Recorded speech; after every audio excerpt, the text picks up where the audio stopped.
Starting. There we are. And I'm just going to share my screen with you.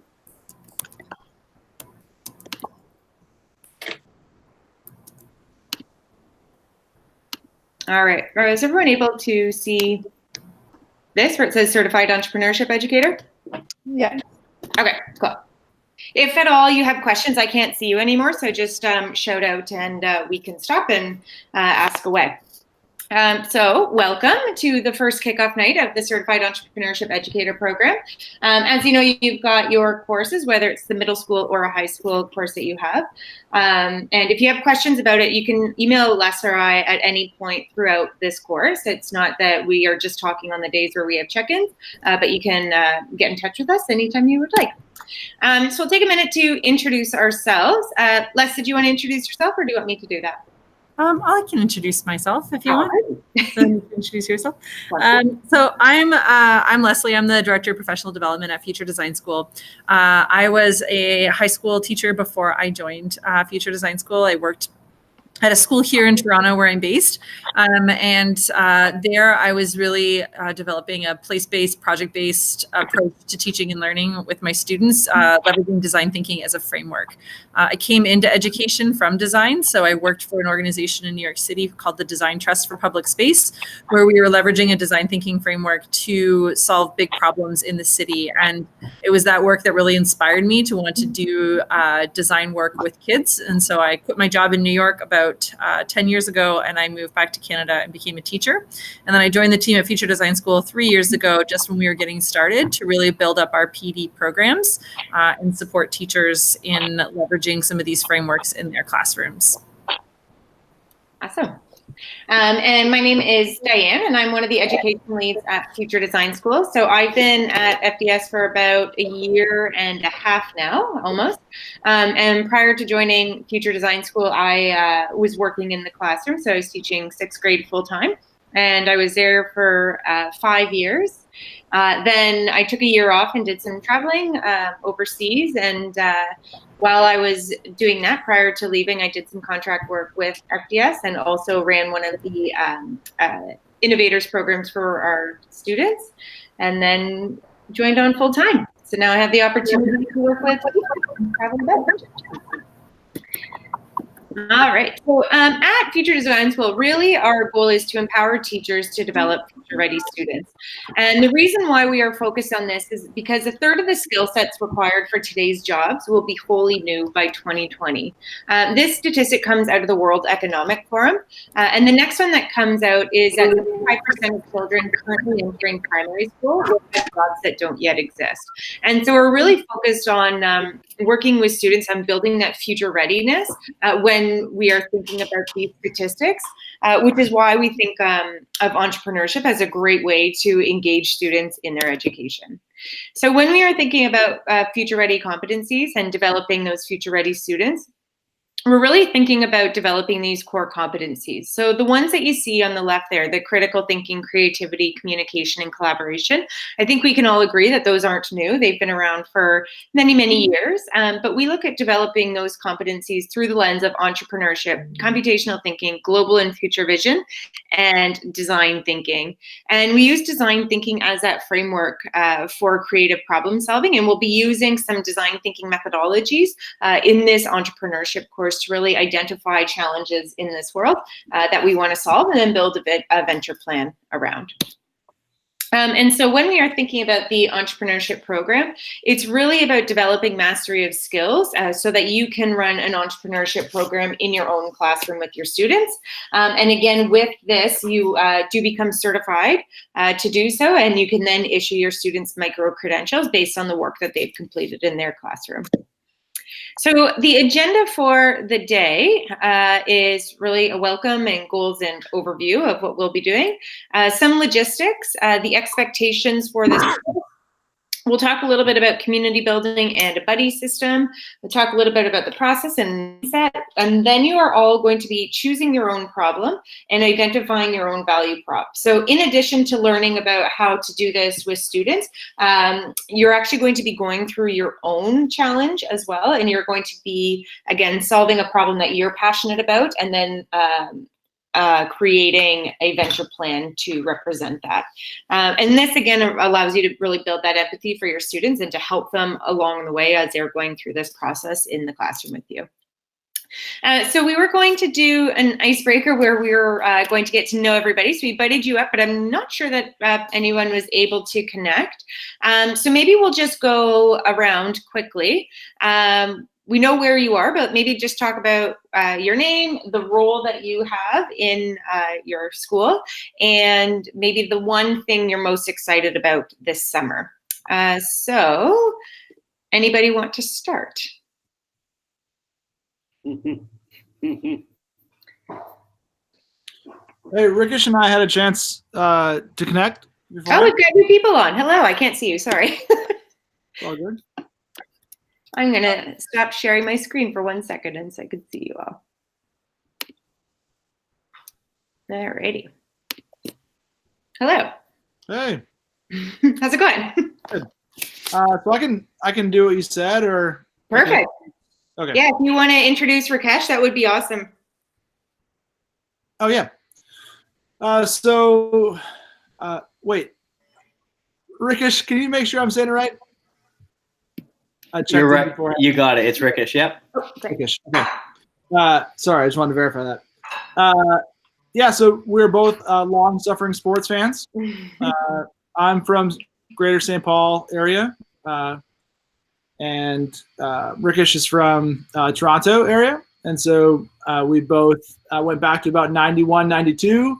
The last time the Twins won the 91 World Series and the Blue Jays won the 92 World Series until the recent NBA championship where the Raptors won. And so I would project that that's the big highlight of the summer is all the parades and things like that. Mhm. I come from this. We actually have another thing in common. We both married, or I married a business teacher, and Rickish is a business teacher. And it also sounds like we both married way out of our league from the way Rickish described his wife. And he has a little leg up on me because his wife is an entrepreneur currently. And so he's already the model student of our little cohort here. Awesome. That sounds great. Well, Rickish, nice to meet you, and it sounds awesome. Yeah, thanks for that one, Ryan. That was really good. So as Ryan mentioned, my name's Rickish. I'm from Toronto. Ryan's from Minnesota. His wife is a high school teacher. He's in the middle school section himself as an instructional coach. He's not in the classroom as much. We did share a passion for sports, and he does have his handful with 4 children, ages 5, 5, 2, and infant, I believe. So I could hear his kids in the background. He has them all in control, and he's taking a course, so kudos to him for sure. That's awesome. Sounds like you're very busy, Ryan. Yeah. Kim, you're showing up next in my order of people down at the bottom. Did you want to take a minute and just introduce yourself to the group? Sure. I'm Kim. I currently live downtown Chicago. I teach in a north suburb school. I'm a middle school teacher. I teach 6th, 7th, and 8th grade. I am the applied technology teacher. So this course I'm going to be incorporating into my 8th grade elective curriculum. I've been teaching for 19 years, so I have a master's in technology. And probably summer, I'm just excited. I'm not commuting 3 hours a day.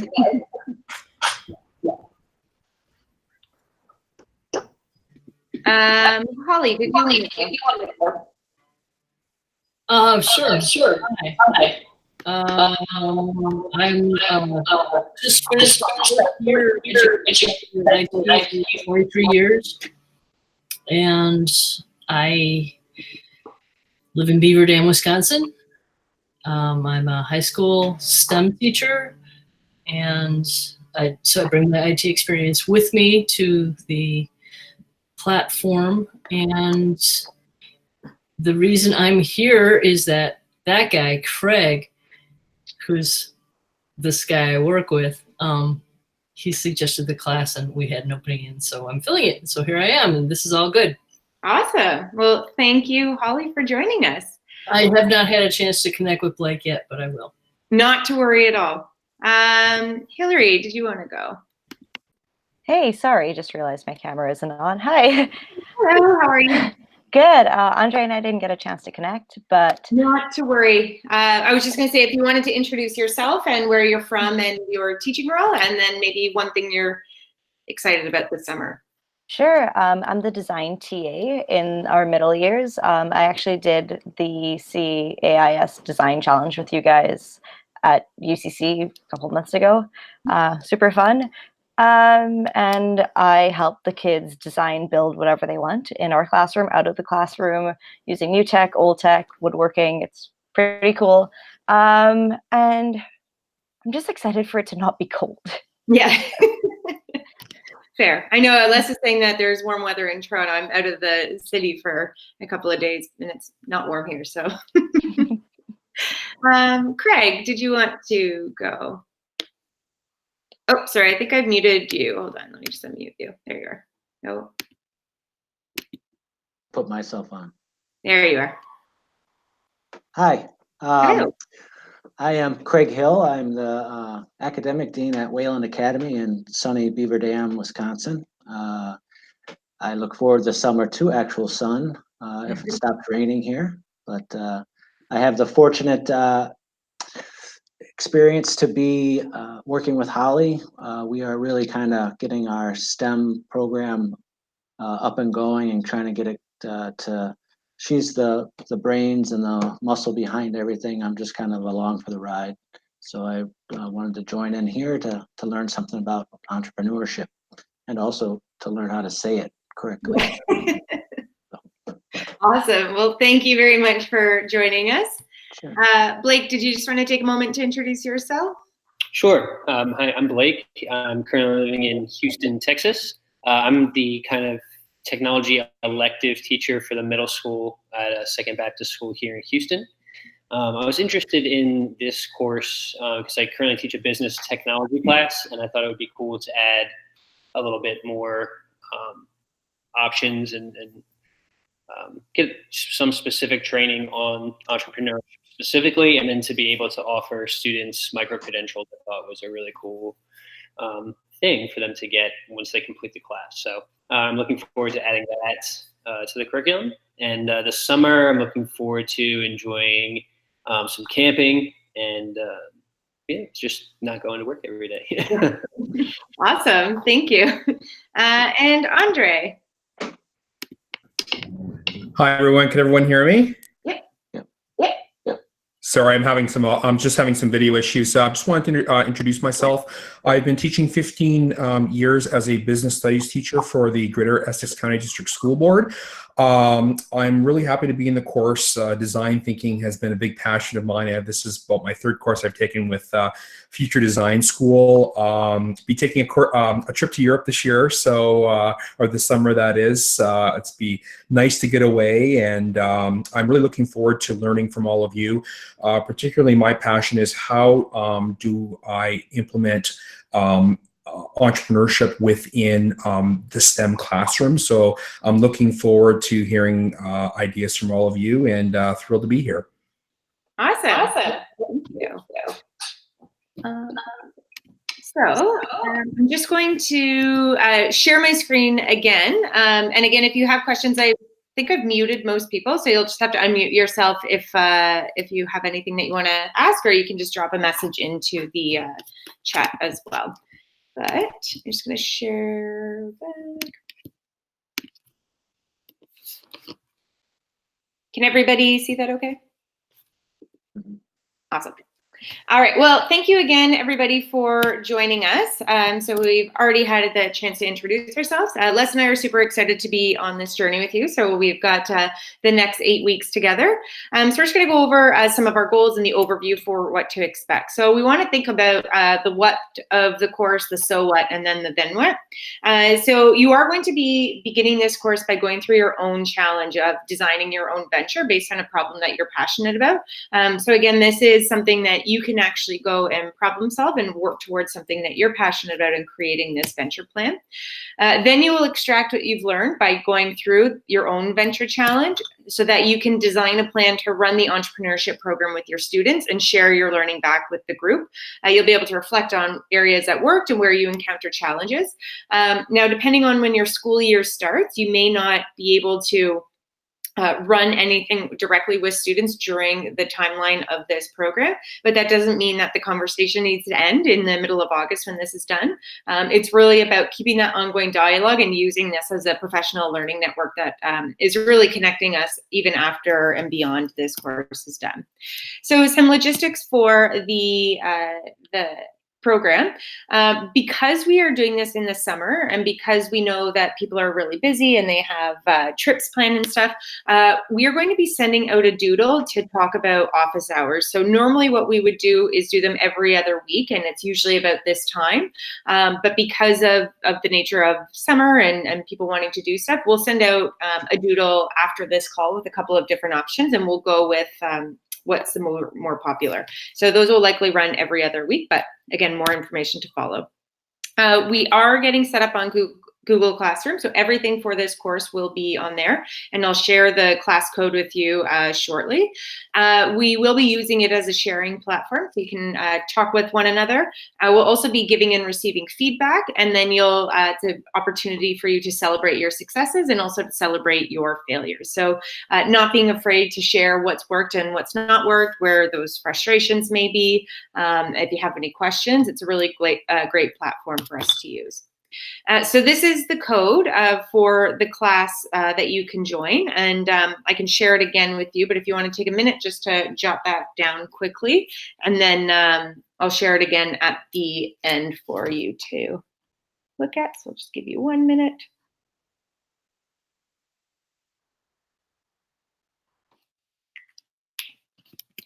All right, and then when we're thinking about using the app, so I think I chatted with most people, but if you're having issues accessing your download code that was sent to you either today or yesterday, let me know and we can get you set up with that.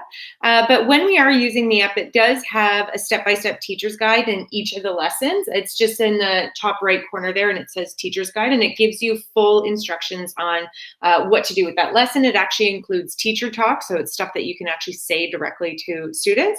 It does come with slide deck, so every single lesson will have a slide deck with it. And then we also have the handouts in PDF format and Google Doc format. Not every single handout comes as a Google Doc, but you'll have everything at least as a PDF that you can print directly from the iPad. And then of course, you have ones in the materials section that are Google Docs that you can push directly to students if you wanted to set them up on Google Classroom as well. Some of the lessons also have videos. There's assessment tools that are in there, and there's also some tracking tools to help you organize workflow for students and also for yourself as well. So everything is pretty comprehensive in there, but if you do have any questions at any point, you can just shoot either Les or I an email and we can walk you through it. So what we want to be considering are some of the curriculum expectations. So as you are going through this with your students, thinking about what curriculum expectations you want to be covering, what are some of the learning goals. The real world problem is what they're going to be identifying, and then of course how might we question. And so the expectations for this course is completing each activity on time to allow time for feedback and sharing. Again, I do want to reiterate the fact that we know that you are on summer break, and so we will be pairing you up with different buddies throughout this course to provide feedback to one another. But if you are taking some time for vacation and need like a little bit of backlog time, then just let us know, and then that way we know we're on top of it and we're not pairing you with somebody that may not be able to get back to you that week. But the feedback component is really key, and we want to allow for those really rich opportunities to learn from one another. We do have 2 mandatory hangouts. You're on one, and then we also have the one which is our final wrap up at the end, and that's on the August 13th date. And again, we can discuss alternate timings if you'd prefer to be a little bit earlier throughout the day, since we'll still be on summer vacation, but that will come out in the doodle as well. And so we just want to talk briefly about community building and the buddy system. And again, I said that this is a really great opportunity for us to develop this professional learning network. And so there's a couple people that you may know already coming into this call, and there might be other people that are brand new. And so it's a really great opportunity to learn from one another, to perhaps connect via classrooms with each other if you can. So when you're back in session with your students, if you think you could maybe use one another as a resource, it's a really powerful way to, again, keep this conversation going. So as I said, you'll be paired with a buddy at different times throughout this cohort to provide feedback and to share with one another. So we'll try to switch up the buddies every week, and that way you're learning from many different people and also getting to know others in the group. So your responsibility as a buddy is to provide feedback in a timely manner. Again, if there are any reasons why you aren't able to finish something in the allotted time, not to worry, just let us know, and that way we can ensure that you're paired up accordingly. And we also want to be able to provide support for one another during the implementation process. So even though your buddy may be different every single week, we do want to be there to support one another as we are going through this, and to be able to lend a hand and to have that opportunity to reach out to one another. We are going to be using design thinking as a framework. So design thinking will help us look at what problems that we want to solve, and will help us in developing our venture plan. So it's going to really set the stage mostly for the beginning part of the course, and then as we are going through that problem finding piece, but it will walk you through the different steps in the app as well. So when we are thinking about the design process, it looks a little something like this, where the first step is really defining the problem. And so we're going to get to this in just a minute when we are going to be looking at issues. So you need to define that problem. And then once you've really gotten to the heart of what the problem is and who is affected, so who the users are that are affected by that problem, you'll start to develop empathy. And we'll talk about that in next week's session. But once you've done that, you'll be able to sketch some ideas for solutions. So how might you solve this problem?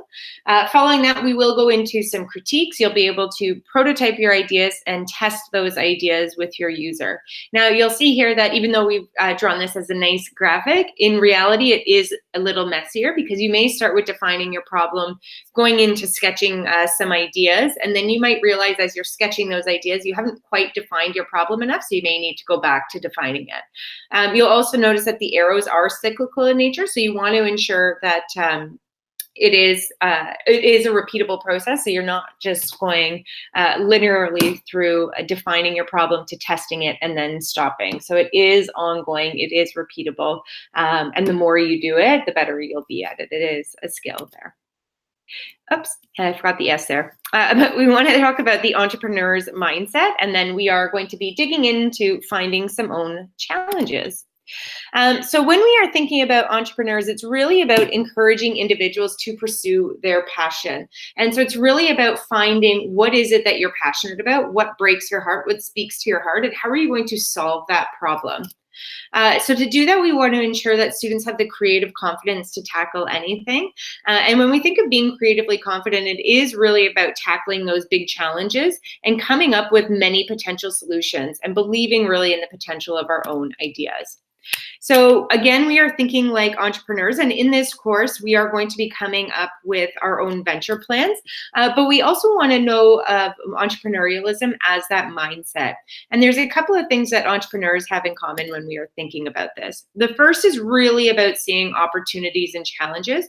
So rather than being faced with a big problem or a big challenge and shutting down and saying it can't be solved, they really view those as opportunities that are waiting to be uncovered. And so it's really about tapping into that potential of solving those challenges.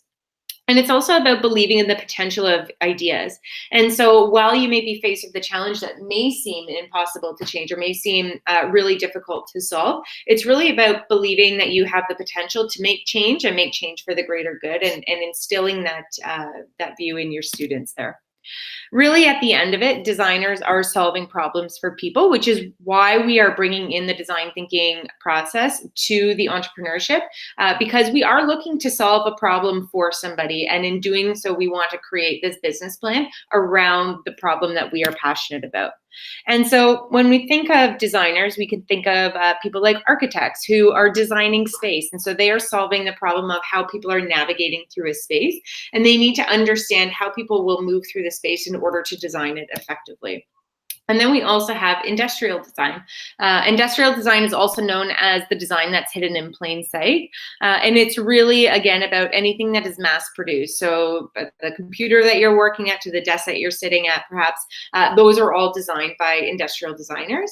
And just to show you a quick little example of this one here, but this is an example of a woman named Deborah Adler and her grandmother Helen. And her grandmother Helen accidentally took her grandfather's medication, or her husband's medication, and got really sick and ended up in the hospital. And so Deborah actually partnered with Target to create a better way to help her grandma in this situation. And so what she did was made a few small changes to the pill bottle. One was creating a wider pill bottle that allowed for a bigger label, so her grandmother could better see the label there and who the medication was for and the type of medication it was. She also came up with these color-coded rings to distinguish perhaps between her grandmother and her grandfather's medication, but also maybe the purple band is the medication you take in the morning and the yellow is in the afternoon. And then her grandmother also had arthritis, and so she redesigned this pill bottle top that made it easier for her to open, rather than those small orange pill bottles that you have to line up the arrows and pop the top off, which it can be hard to do with if you didn't have the hand strength to do that. And so again, this is really where this idea of design comes from. And it's really about empathy. And empathy is something that we'll come back to many different times throughout this course. But it really is at the heart of user-centered design. And this is what Helen was doing with her grandmother. And she was really empathizing with her grandmother to understand what is the experience that she's having and how can I take what her unmet needs are to create some pretty simple solutions. And so when we are thinking about design thinking, it's really about that user-centered approach to solution creation. And again, we will come back to this. You'll see it throughout the different courses here. But we also want to bear in mind that it is a repeatable process. So it's ideation, coming up with many ideas, validation, so validating those ideas, and rapid prototyping. And so to do all of this is what's really going to set the framework and set the stage for us developing our venture plans as we go through this process to solve the problem that we are passionate about. We are going to frame those problems as how might we, and that's going to be part of your homework tonight, is developing this how might we question that you are going to be moving forward with. And again, this is based on the problem that you are interested in and taking in that more narrow focus. And the reason why we like to do these how might we questions is because it's inherently optimistic. So if we were to say how could we or how should we, it suggests that there's only one or two ways to solve a problem, whereas the how might we shows that there's many possible ways.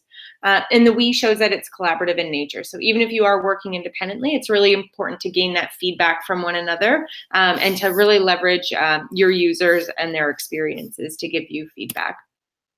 It's important that we always keep our users at the center. And we've got a couple of rules. The first being is to fall in love with the problem and not the solution. And so I think this is really key for moving forward, is we're going to sit in the problem for a while. And then later on, we will start to develop those solutions that we can begin to prototype and then develop those venture plans for. But we really want to spend some time falling in love with that problem and not going right ahead to thinking about our solutions or thinking about our business plans that we're going to design. So first we want to talk about the inspiration of ideas. And so again, this is really setting the stage for that entrepreneurship and where ideas may come from. And historically, most innovations have been inspired by the natural world. So for example, seeing forked sticks in nature has really led to the innovation of forks and pitchforks. And so again, finding those examples from the natural world to inform an everyday item that we may use. Another is burrs, and that actually inspired Velcro. And so the way that burrs were clinging into clothing with their little hooks and into dog fur had inspired the designer to create Velcro. Another one is birds and how it really inspired this idea of flight with the wingspan and being able to get lift based on that wingspan. And the last one that we want to see is the kingfisher, which is a type of bird, which inspired the design of the bullet train. And this one in particular was designed in by designers in Japan. And what they found was as their high-speed trains were coming through tunnels, it would hit like a loud boom as they exited because of the wind hitting the front of the train. And so the designers noticed how kingfishers were moving through the air. And what they did was they redesigned the front of the train to have more of that long, narrow beak and make it more aerodynamic. And so when it came through the tunnels there, it wasn't making that loud booming noise, and it made for a more pleasant experience for the neighbors in the area. So when we are thinking about these pieces, knowing that there are things all around us, whether they're in nature, whether they're tangible objects around us, that really inspire ideas and have really inspired some major innovations in and around us today. So what we want to think about is, we're going to do a collective brainstorm in just a moment, but we want to think about what are some of the characteristics or traits of an entrepreneur. And so that's really going to set the stage for the day. And again, when we're thinking about entrepreneurs, it's really, again, about seeing those opportunities and challenges.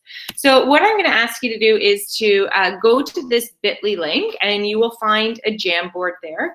And what we will do is we will start to collaborate together. We can all collaborate in real time on this Jamboard, and we'll be able to brainstorm some ideas about characteristics and traits of an entrepreneur. So I'll let you go to that. And what you should be seeing is this bit.ly, or this link here. Got some people joining. And using the sticky notes, you can just add in anything that comes to mind that helps you, helps explain characteristics of an entrepreneur. Can you put that link back up? Yep.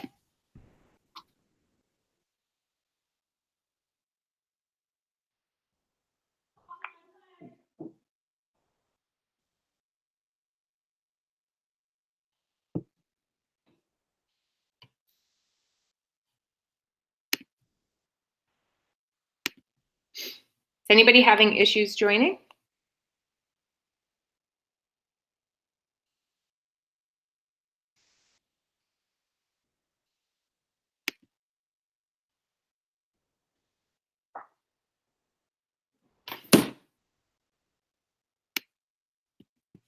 I'm having trouble. Okay. Not sure why. Did you Make put sure you do the capital letters. Yeah, capital E, capital J? I did do that. I thought maybe that's what I had done wrong, but then I tried that again and it did not work. Let me try one more time here. Okay.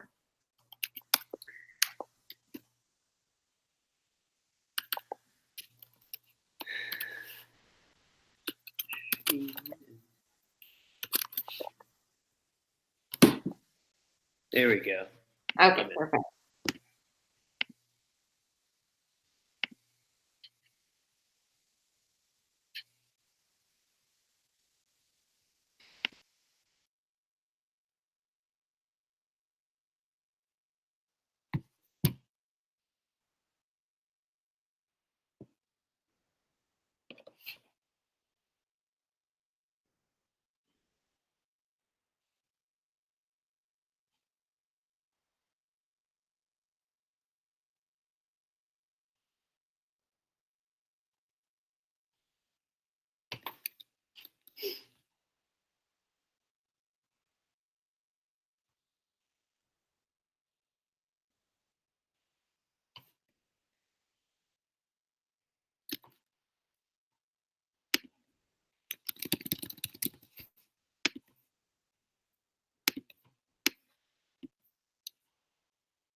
All right, it looks like we've got some really great characteristics and traits. So we've got things like they have vision, they're hardworking, they're problem solvers, they're motivated, they're not afraid to take risks, they're not afraid to fail. So they may make mistakes, but they learn from them.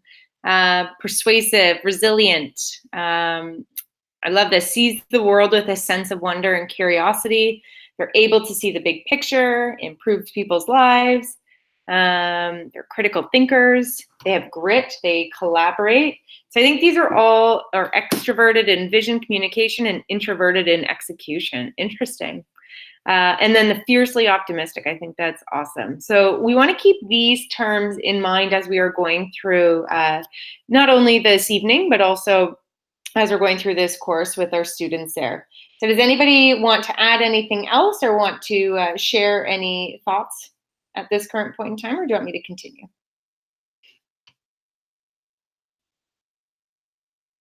Alrighty, I will continue.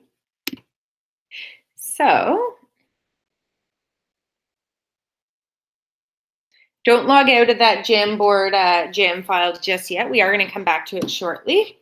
But what we want to talk about is your challenge. And so again, when we are going through this, you'll see different headings. So this one will be your project. We'll talk about what you're going to be doing, and then we'll talk about your students' project. So we'll give you some tips on how to run this with the students and the activities that you could do with them. But for you, you're going to be solving a problem that you're passionate about, and you're creating that venture plan that makes your solution a reality. With your students, you're also going to be supporting them as they solve problems and create their own venture plan. So it's really about going through this process to help support your students as they go through this process as well. So the first step is, of course, to choose an issue. And again, we want to make sure that when you are going through this, you're finding an issue that you're passionate about. And when your students are going through this, that they're finding an issue that they're passionate about, because this is a process. So you yourselves are going to spend 8 weeks working on this issue. Your students, depending on how long you're going to take to run this course with them, will spend approximately the same amount of time. So it's really about finding that passion. And so the question that we'll leave you is, what will you do? And we're going to start going through some of those challenges and those big critical issues that are facing the world that we can kind of dig into and get our hands dirty.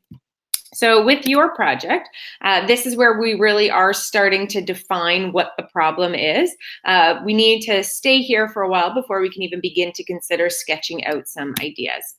So we know that there are many critical issues facing the world today, and they can be put into these big buckets. So we've got problems with climate change, we've got problems with dependence on finite resources, problems with water shortage, food scarcity, health and medicine, mass extinction, poor agricultural practices, disposable society, and of course other, because we know that there are many more that can fit into these different buckets. But what we want to do is take some time to brainstorm all the different problems and all the different challenges that fall under each of these buckets. So we're going to ask the different challenges associated with each of those big issues, because we know that climate change in and of itself can sound big, but what are all of those challenges that are associated with climate change? What are all of those problems associated with climate change? And so, oops, there we are. There we are, sorry. Some challenges that stem from each critical issue may have a global impact, whereas others may have a hyper-local impact. And so your students, as they are going through this, or you as you are going through this, may choose to find a problem that is more local. So perhaps you're looking at sustainability. You may want to look at the programs that your school is running. So you're looking more at that hyper-local impact, whereas you may also want to look at that challenge a little bit further afield. So it's up to you how you want to do that. But we want to take a minute to record all of the challenges, and this is what's going to help us narrow in our focus as well.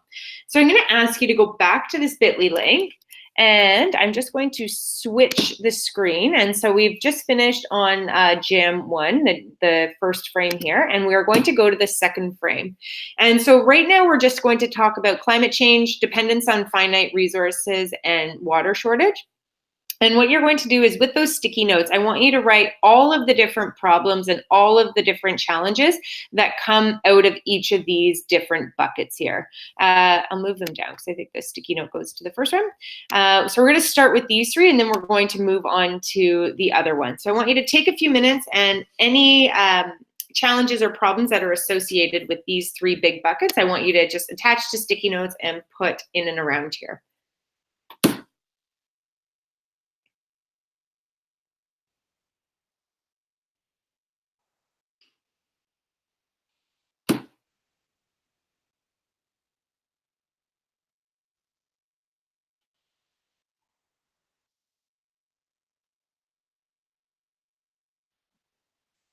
Diane, can you put the bit.ly link in the chat? Sure. Thanks.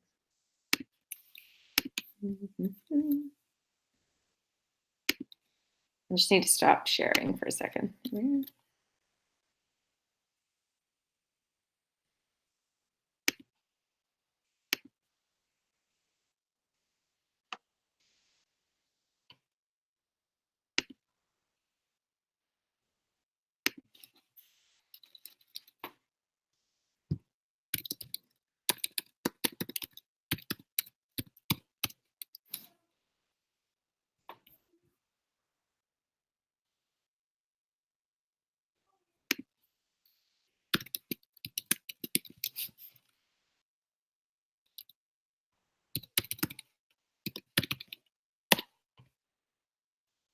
There we are.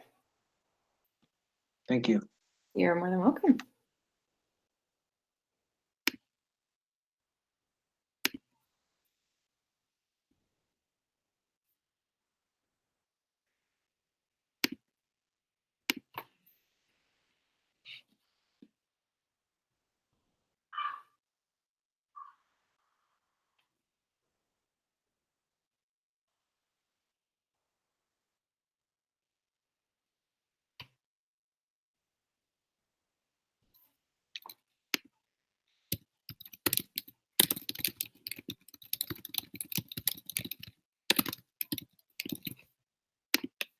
And you'll have access to this jam for a while. So if you wanted to come back to this to choose your own.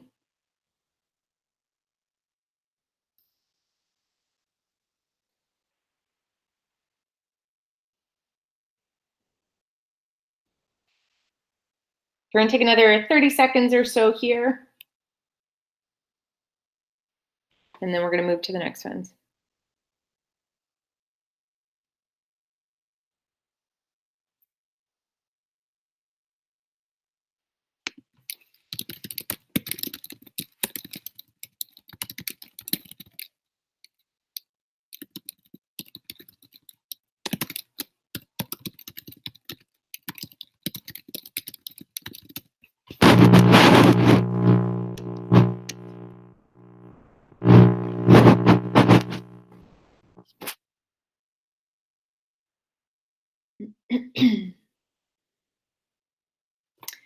All right, so I'm going to move you to the next frame, and we're going to look at food scarcity, health and medicine, and mass extinction. So what are all of the problems or the challenges underneath those big buckets? So what are problems associated with food scarcity? What are some problems associated with health and medicine? And what are some problems associated with mass extinction?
Okay, and then the last one we want to look at is poor agricultural practices, disposable society, and any other problems that come to mind. I just want you to brain dump all of those down onto this screen here.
Hi, Diane. I got a quick question. Of course.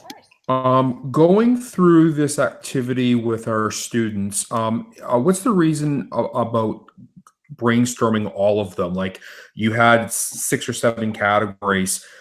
Is there a specific reason why you want the kids to brainstorm all of them like we're doing now?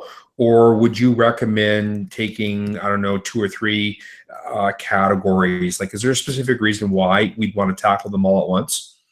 I mean, what we're doing very carefully, so I wouldn't necessarily. Sorry, I'm just gonna mute you for 1 second. I wouldn't do all of them at once with students, but what I would do is like spend some time really going deep into one, spend some time going deep into another one. So these are all problems that are critically facing the world today. And so, no, we're going through them like super quickly. Ideally, they would be learning about some of these different categories and different issues. And then as they're learning about them, they can put up some different brainstorms and different ideas that come to mind. Okay, it was the first thing I saw with those categories. They seem to be linked very closely to the UN sustainability goals. Mm-hmm. So many of the same topics are listed on there, which I think is great because definitely it has that global twist to it, which I like. Mm-hmm. But again, I think you're absolutely right too. There are a lot of local issues mm-hmm. that kids will also want to dive in. So I'm just kind of curious about diving into all of them, but it does make sense. Thank you.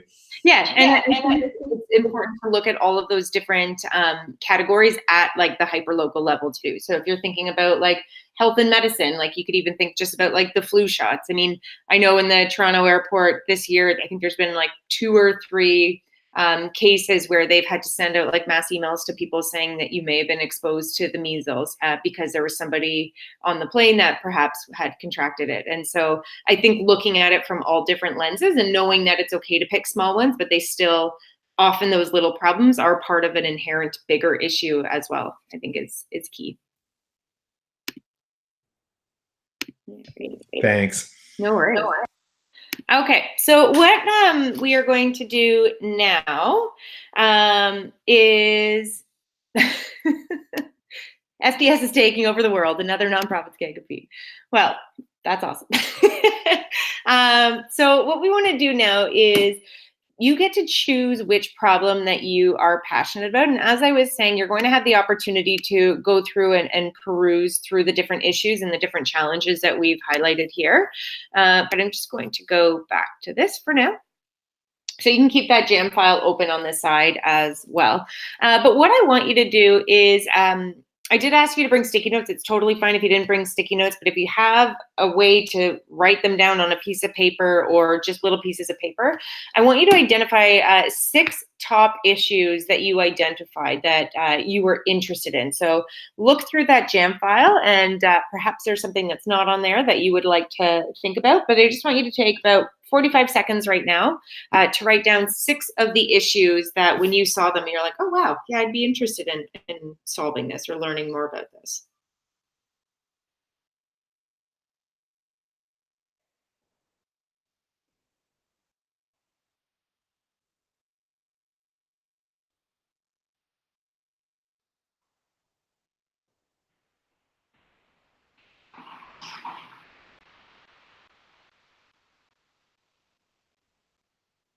Okay. Does anybody need some more time? What I want you to do with these 6 issues, so I want you to line them up in front of you on your table. So that way they're all horizontal at the same level. And I want you to line them up for what are the local issues and then line them all the way to those global issues. So start with the local issues on the left and then move to the global issues on the way to the right.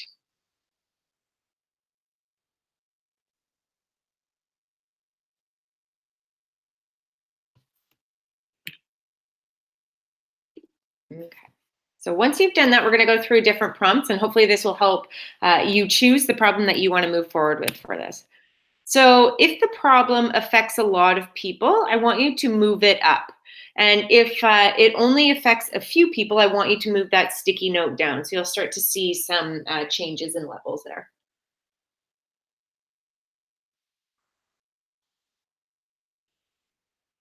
The next prompt is, are people really bothered by this challenge or this issue? And if so, I want you to move it up. If it's not really a big deal, then I want you to move that sticky note down.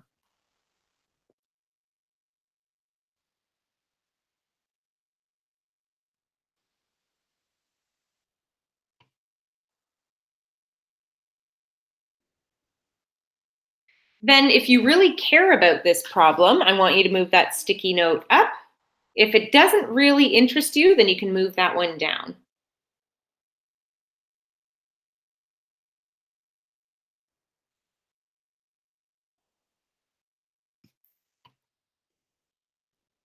And then if you know someone affected by this problem, I want you to move it up. Or if you don't know anyone affected, I want you to move it down.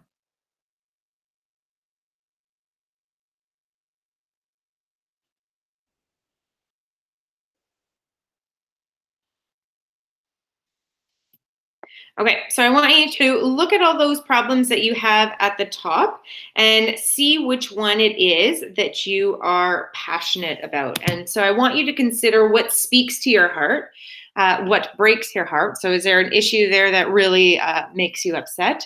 What do you wish you could fix in the world? And considering whether you're passionate about global or local issues. So if we think about here what speaks to your heart and what breaks your heart, your big problem is going to fit neatly into that middle there. So I'll give you all 1 minute to choose the problem that you are going to move forward with.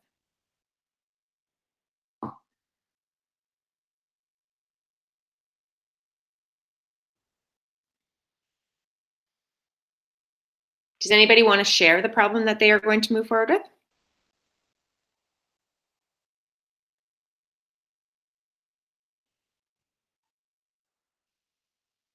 Alrighty, no worries. I can. Okay, perfect. This doesn't really break my heart, so I feel like That's okay. It can also speak to your heart, keep in mind, right? great. So mine is has two perspectives about it. There's a growing lack of tradesmen, I believe. Mm-hmm. There's a lot of tradesmen that live in rural areas with a finite consumer base.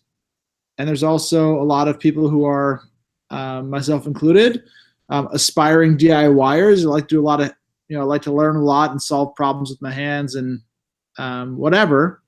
And so there's a need to have access to these rural tradesmen, and so maybe something with that. Awesome, cool. Does anyone else want to share? Oh, come on, share. The safe space. I'll share a little bit. Okay. I'd love to try to look at water shortage. and ways to solve it, either potentially turning and recycling water, either wastewater into usable water, that type of thing. Very cool. Awesome. Thank you. Yeah, I'm interested in the water shortage as well. Awesome. It'll be interesting to see both of your different perspectives and as we continue to go through this and see what you come up with. I didn't have all my down when you went through the sorting, but probably the one that interests me the most is diet versus exercising. Just with all the different diets out there that people are going between, and the whole, impact on exercising, and how they say 80% of it's your diet and just the obesity in the world. Yeah, I think that's a big problem. Yeah, that's a great one to choose. Well, even if you don't have your problem, if you want some more time to think about it, that's totally fine. You've got about a week to do so. You are going to be able to dig into it. And so you may also want to start with a problem in mind and start to conduct some of that background research. And then we'll be able to share. So you will be sharing what you are doing on Google Hangouts, or on Google Classroom, sorry.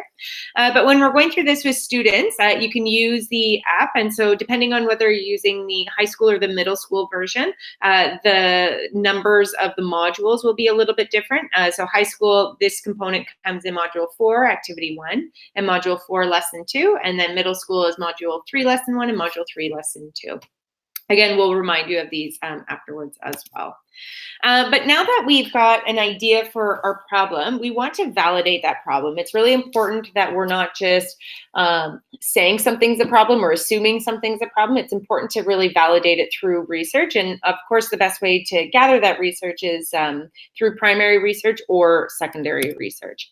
And so for your project, you need to do some problem probing. And so you're going to be looking up some information to figure out who is affected by this problem. So you want to think of all the different people, all the different users that might be affected. You want to think of the causes of this problem. What are some of the effects this problem has on people or land and other various areas? Where is this problem occurring? And when did this problem begin? And what will happen in the future? We are going to share with you a graphic organizer that you can use to help with this. You'll also notice that there's 2 areas for statistics. And so as we are going through this, you want to make sure that you have that research backing your ideas and backing your research to really validate that this is truly a problem. So this is an activity that you are able to find in the app, and so your students will do that. We've given you one that is an editable one, and that way you can add some more information because these boxes are quite small here. But it's really key to back up that information with some statistics. So following your research, you're going to need to narrow down your problem a little bit more. And so you may have this overall category that you want to start with. You need to narrow that down even more and then end up with that smaller focus. And that way you're going to be developing this how might we question. So for example, if we thought of climate change, that was the big idea that we really wanted to focus on. That was super important to us. We were super passionate about it. We need to narrow that down because in 8 weeks, we probably aren't going to solve climate change everywhere in the world. And so we want to have a more narrow focus. It also helps us really start with that clearer idea of how we are going to move forward. Whereas if we just start with climate change as a whole, there's so many different entry points and challenges associated with that, that it's really hard for us to wrap our heads around. So our narrowed down focus was Northern Canada. We were really passionate about focusing on climate change in Northern Canada, and the focus of that in Northern Canada, so the problem that we've identified as a result of climate change in Northern Canada was the ice roads and the fact that they are melting due to climate change. So the how might we question that we focused on was how might we support those impacted by the melting ice roads in Northern Canada. And so part of your homework is going to take your big meaty category that you've just shared with us, and you need to narrow it down and create a more refined focus to develop that how might we question. So you'll also find this handout is available to you in Google Classroom, and that will be part of your homework. With your students, again, they can use Module 4, Lesson 3 in the high school course and Module 3, Lesson 2 in the middle school course. And again, this will set them up for how to do that research, how to test those assumptions, and how to validate them through research. The students are also going to be creating an infographic. So when we're thinking about an infographic, it's really a visualization of data. So graphic organizers use infographics to explain complex information from statistics and research. So it's really about that power of visualization, which is really key in design thinking. And so we want to make sure that students are able to show their information through an infographic. So when they are doing this, it should contain those pertinent and compelling statistics. It should visually display all of this information at a glance, and it should help explain the issue to the viewer. It's a great way to clearly communicate the issue to the audience, and also to include those sources for information that you used in the research. So again, this is not something that you are going to be doing, but that you will be doing with your students. And so Diane, yeah. sorry, I just want to comment here about the infographic. I find with my students, they struggle to analyze infographics in general, and I'm just curious about what my other classmates have to say about this. For example, the graphic that you have here on the board. Like, I find, like, this semester, I'm teaching currently an entrepreneurship class. It's a grade 10 class within my building. What I find is the kids struggle to analyze not only the numbers in an infographic, but even the meanings of the pictures, I find. Do you like very much, I see this as a literacy based activity, but I do find that, like, introducing an infographic and even perhaps like an article of the day, or getting kids to interact with them before starting an activity, is something that I have found is to be very helpful, because I made an assumption, and it was an incorrect one, that students were in fact able to successfully analyze what an infographic is trying to, what it's actually trying to say. And I found many of these kids struggle with that. So I'm just kind of curious about other people's experiences using them in the classroom. Does anybody want to weigh in? I think one thought I have on this topic is that what we're looking at here is a pretty well built infographic, right? Someone who's made this has clearly made infographics before. A lot of times when students in my class or in my school are taking notes, we'll encourage them to articulate what they're thinking and communicating what they're thinking, communicating what they're hearing in a visual representation. And it's very rudimentary, and it's on lined paper, and it's with a pencil in 60 seconds or whatever. But I have found that when they start doing that, that they can kind of interpret a more robust infographic like this. It tends to make more sense. I also think that that's a super important skill. We love state testing in Minnesota and in greater education, right? And so a big part of some of those MCAs that we run are interpreting data from a source like this, especially in the science MCA. I don't know, a couple thoughts. Yeah, I used infographics with my students in the classroom in grade 6. And again, they didn't necessarily look as robust as this one, where there were all the different statistics, but usually they would have at least 3 to 5 on here. And again, we did it by hand first, and then we used an online tool that we could create them with, but it did require like that scaffolding and support, but they were able to come through this based on the work that they did by hand first. Does anyone else want to weigh in?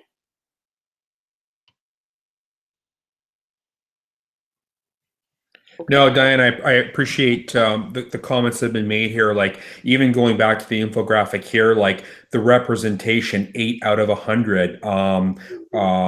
Analyzing, like, it looks like, I don't know if those are umbrellas here, but the 2 red umbrellas versus the black, the fractions, the percentages. Very much, I see this not only as a literacy-based activity, but for this particular example, this is numeracy as well, folks. Like, I find there's a lot of built-in literacy with these sorts of activities. And for me, within the design thinking process, I think these are excellent connections. And I know within my building, I have an apartment between 8 to 10 people at any given time.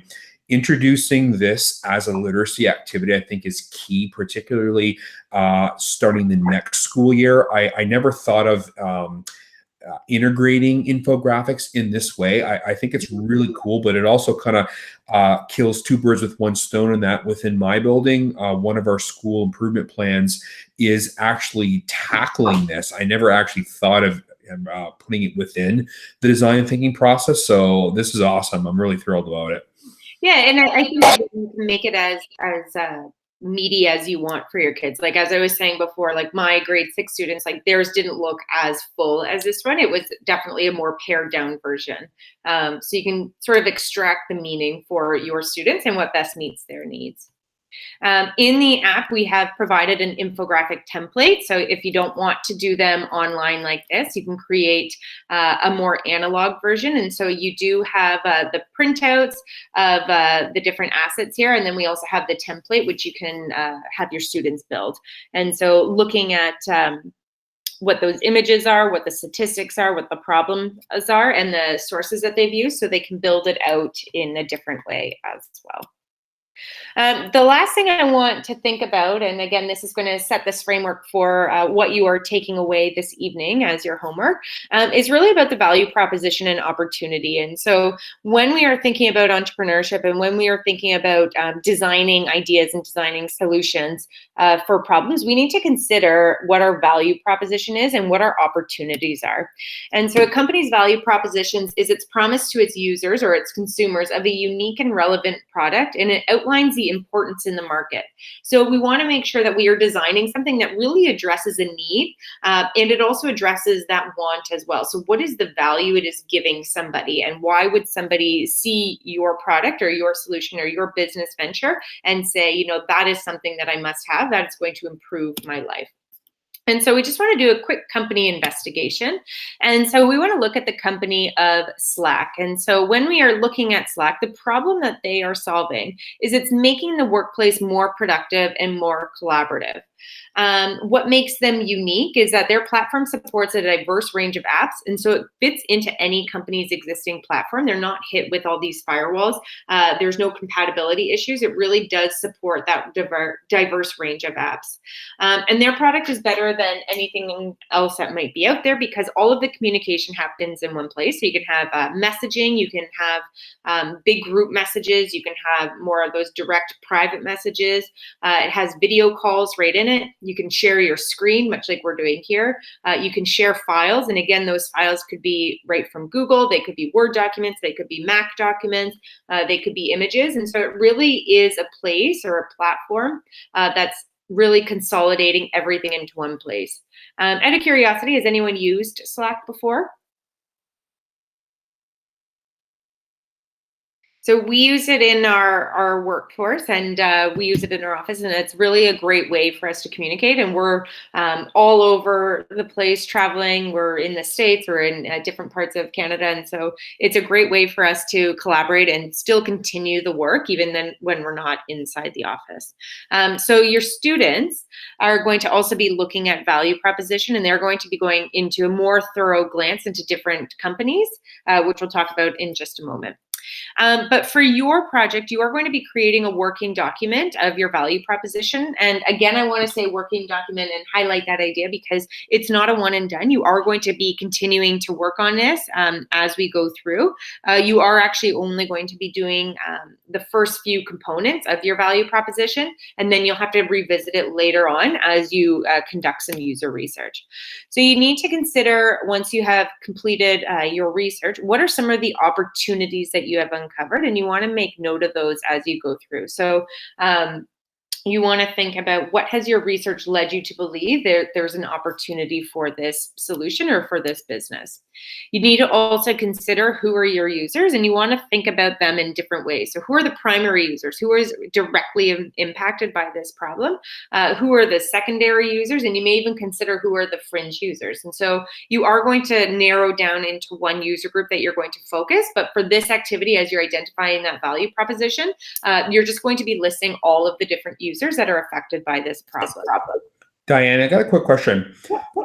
Within the design thinking process, this is the first time, and I've taken several courses with you folks, this is the first time I've heard the word value proposition used. Now, obviously, this course focuses in on entrepreneurship.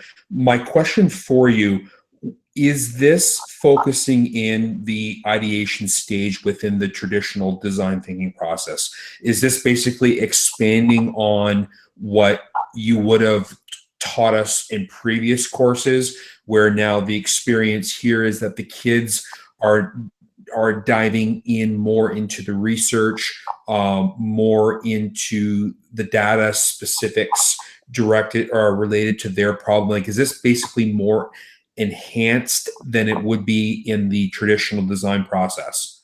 Yeah, that's a great question. We want to focus on the value because we want to be able to have students narrow in their focus. So before they start to build out that venture plan, we want to make sure that what is the problem that these users are experiencing and what is the value? Like, is there any point in me moving forward with this idea? It doesn't mean that they're not able to do it when they're going through the design process as a standalone. If they were just completing a design process project without doing the venture plan. But for this one, we want to be very explicit in making sure that there is value in what the solution is that they are working towards. So both of your questions, there is great value in doing this in just the design process, but it's something that we really definitely must consider as we're going through entrepreneurship. Okay, and just another quick question, Diane. In terms of prior knowledge, so value proposition, venture plans, is the assumption that's being made here that the kids have the prior knowledge at this point in the process, or are we simply working with them as we go through each stage?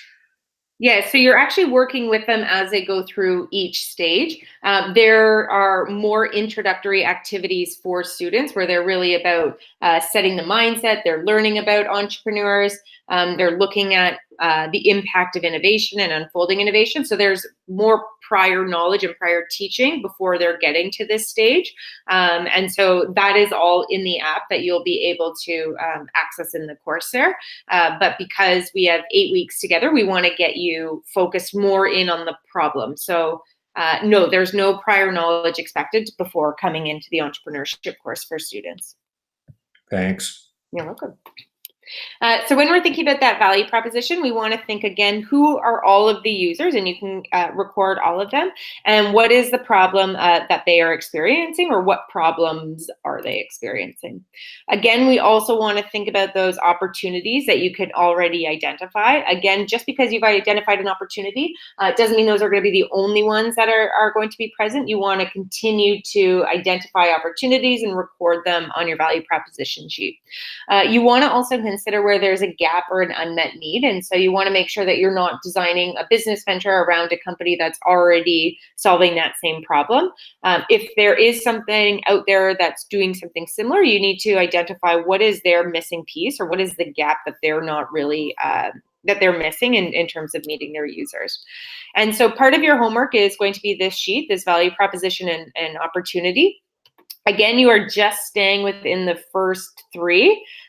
We don't know what our unique benefit or our competitive advantage is because we haven't thought about solutions or what our product or what our company might be yet. So just what we want to uncover in our research are who are the main users, what are the problems that they are experiencing, and what opportunities can you already identify. So you're just filling in those three pieces there for homework. With your students, again, as I said, they're going to do this company investigation in a little greater depth. So in partners, they'll choose an established company from the company cards that are present. They'll determine the problem that company is solving. They'll be able to determine what sets that company apart from others or makes them unique. And they'll also be able to identify how that company's product is better than others that are potentially in that same market. And so in the app, you'll find company cards that are listed here. So you can just cut them out and give them to students, and they'll be able to go conduct research on what the value props is for each of those companies. And again, there's a supporting document that goes with this to support this. So on that note, I just want to talk a little bit about your homework. What you want to be doing is to complete your research. So you're going to find that graphic organizer in Google Classroom. We also want you to post your how might we question. So again, what is that overall category that you're looking at? What is that narrowed down idea? And what is that explicit focus? And what is that how might we question that you are going to move forward with? You also want to complete those first 3 pieces of that value proposition. We said Monday by 10 a.m. And again, that way you get an opportunity to give feedback to others. Now, I know that Monday is Canada Day for us Canadians that are on the line here. So if you want to hand it in by the Sunday, and that way you're not working on the Monday, that's totally understandable. You are going to be sharing with your buddy, and we'll share out who the buddies are going to be in an email. I will send that to you tomorrow. And you're also going to be providing feedback on your buddy's work before Tuesday at 5 o'clock. And that's 5 o'clock Eastern time. So just again, what your homework is, you are going to be validating your problem with research. You are going to have a sheet that looks a little bit different than this. You are also going to be completing the overall category, your narrow down and your focus to create that how might we question. And you're completing the top 3 boxes. As you learn more and design your solution, we will begin to update this document. So again, it will be that working document that we will work through. But you just want to have those top 3 ones complete by Monday. So on that note, I am going to stop sharing my screen and see if anybody has any questions. Anybody have any questions?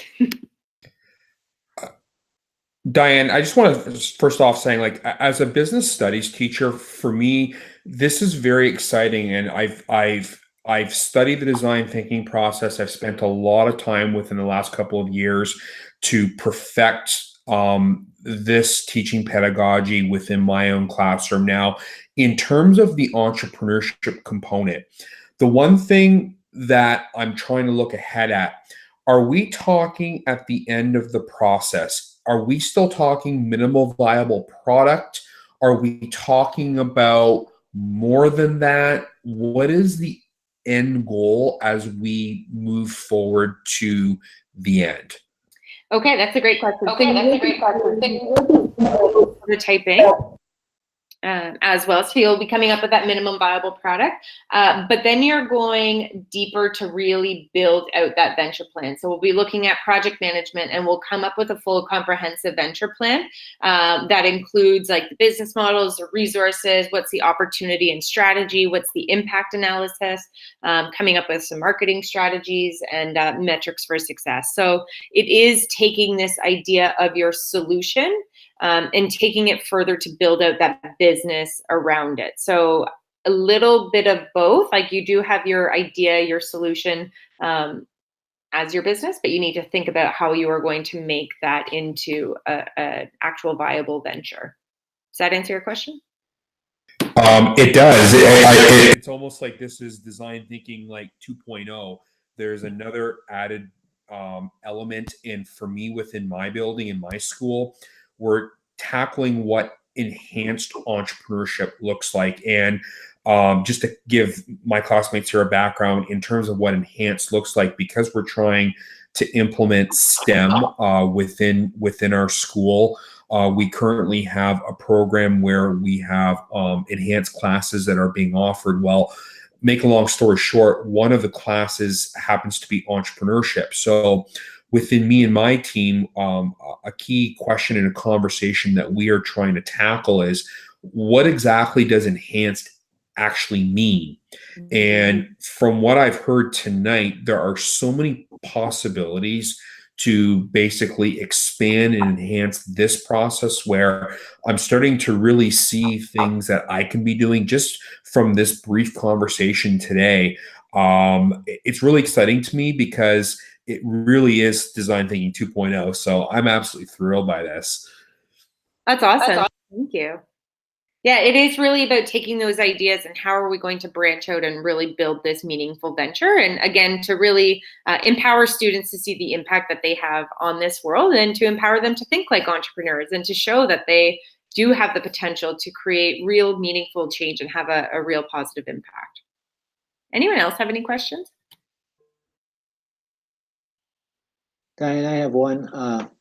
Is it okay to change your idea? Yes, of course. Yes. I have no idea what you have written down, so okay. I don't know. Yeah, you're totally fine to change it.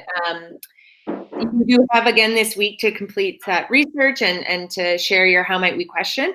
It's really the next week's session that we'll start to think about some solutions. So hopefully you have an idea by then, but if you want to connect or talk further about anything, then let me know. Diane, quick question about implementation. For this process, I assume students working individually or within teams, does it really matter? Do you have a preference in terms of the infusion of these entrepreneurial-based activities? Would groups work better in your opinion, or is that something that basically depending on your groups of students and the conditions within one's classroom, is there a preference in this case? I would say, again, it's your own personal preference. And in terms of your students, you'll know best what works for them and the dynamics that you have in your room. Again, if you are working in groups or partners, I would have sort of that saturate in group activity that we did with those sticky notes, and then have students declare the challenge that they are passionate about moving forward. And that way they are choosing one of interest, not choosing a problem because their buddy chose the problem. So it's fine either way. There's lots of valuable learning, whether it's independent, whether it's in partners. I would probably suggest not going any bigger than groups of 3 or 4. But again, you know your students best, and you may want to leave it up to them. So if they choose to work together, you may have some groups that work in partnerships, and you may also have some that work on their own. So it's whatever is most meaningful for you and them. Do you have assessment and evaluation rubrics within the app as well, or is that something that is not included? Yes, you will see documentation tools in there, I believe. I definitely created them, so if they didn't make them in, I will push that update. Yes, I'm pretty sure they're all in here. Oh, that's perfect. And again, like the whole assessment evaluation piece, I find, kids working in teams, again, like within my district, each student gets individually assessed. And that's something that's a mandatory component. We don't give group marks for anything. Students are assessed individually. So I'm curious on the rubrics and what we can do to actually modify within our own teaching practice. Yeah, so the documentations are there. They're just in that first module there. And you can absolutely monitor individually. So the way we have it set up is really for students to reflect on their own practice and to, with the teacher, set next steps and next goals for themselves. And so even if they are conferencing one or with a group, they'll be able to talk about, or they should be able to talk about, what was their experience in contributing to that group dynamic and that group discussion. So you can still have those conversation and observation and product-based assessments with your students, even if they are working in groups. Cool. Any other questions? Alrighty. Well, if there's no other questions, then we will sign off for the evening. So you have the code for Google Classroom, and I will be sending out a follow-up email that includes the doodle for what times we want to do the office hours. And I will also just set a reminder about the homework, and I will also be able to share the link. So if there's no other questions, then I hope you all have a wonderful evening. And if you do have questions between now and next Tuesday, then you can just reach out. It's just Diane at Future Design School or Leslie at Future Design School. And again, we'll share those in the email with you. But otherwise, have a wonderful evening, and we'll chat soon. Thank you for joining. Awesome. Thank you, Diane. Thank you. Bye. Thank you.